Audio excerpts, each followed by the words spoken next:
Hello friends, দেবলীনার Rajdeep রান্নাঘরে তোমাদের সবাইকে স্বাগত জানাই। আজ তোমাদের সাথে একটা মাছের রেসিপি শেয়ার করতে চলেছি। রেসিপিটির নাম হলো কড়াইশুঁটি বাটা দিয়ে ভোলা মাছের ঝাল। এই রকম কোনো রেসিপির নাম তোমরা কি কেউ আগে কখনো শুনেছ? নিশ্চয়ই কেউ শোনোনি। যদি শুনে না থাকো অবশ্যই ভিডিওটা দেখে নাও। প্রথমেই একটা বড় গোটা আলু ডুমো ডুমো করে কেটে নিয়েছি।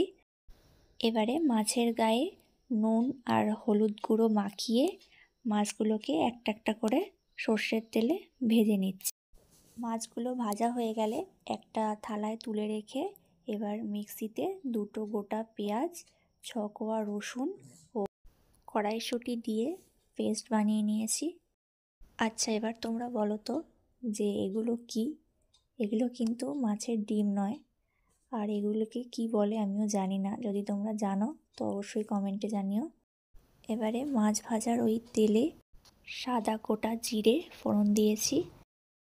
এবারে একটা হাফ পেঁয়াজ কুচি ও সিদ্ধ করে রাখা আলুগুলোকে দিয়ে দিতে হবে তেলের মধ্যে। আলুগুলোকে অল্প একটু তেলের মধ্যে নাড়াচাড়া করে পরিমাণ মতো নুন দিতে হবে।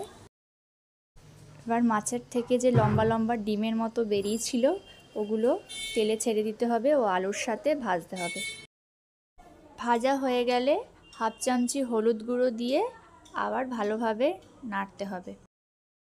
মাছের ডিমের মতো যেগুলো দিলাম ওগুলো একটু ভাজা ভাজা হয়ে গেলে পরে ওই কড়াইশুঁটির ওই পেস্টটা দিয়ে দিতে হবে এর মধ্যে। কড়াইশুঁটির এই পেস্টটা দেওয়ার পরে আলুগুলোর সাথে একেবারে ভালো করে মিশিয়ে নিতে হবে।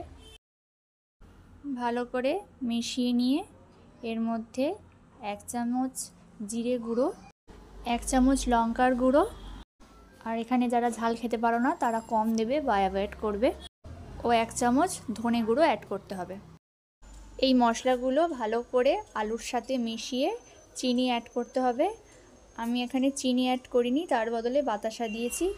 একটাই বাতাসা দিয়েছি কারণ আমাদের বাড়িতে কেউ চিনি খায় না, সেই কারণে। মশলাগুলোকে ভালো করে কষিয়ে এবারে একটু জল দিয়ে দিলাম। একটা গোটা টমেটো কুচি কুচি করে কেটে এর ওপরে ছড়িয়ে দিচ্ছি। টমেটোটা দেওয়ার পরে আবার সব কিছু ভালো করে নাড়াচাড়া করে জল দিয়ে দেবো। এখানে জলটা তোমরা তোমাদের মাপ মতো দেবে।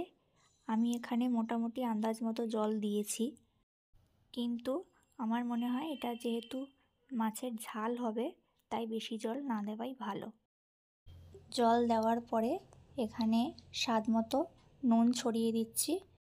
নুন দেওয়ার পরে একটা পাত্র চাপা দিয়ে দিতে হবে।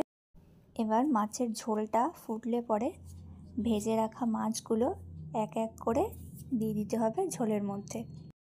এখানে আমি পাত্রটা চাপা দিয়েছিলাম যাতে মাছের ঝোলটা তাড়াতাড়ি করে ফোটে, সেই কারণে।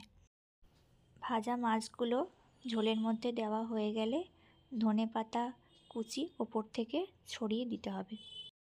আজকের রেসিপিটি ভালো লাগলে বাড়িতে অবশ্যই একবার ট্রাই করবেন।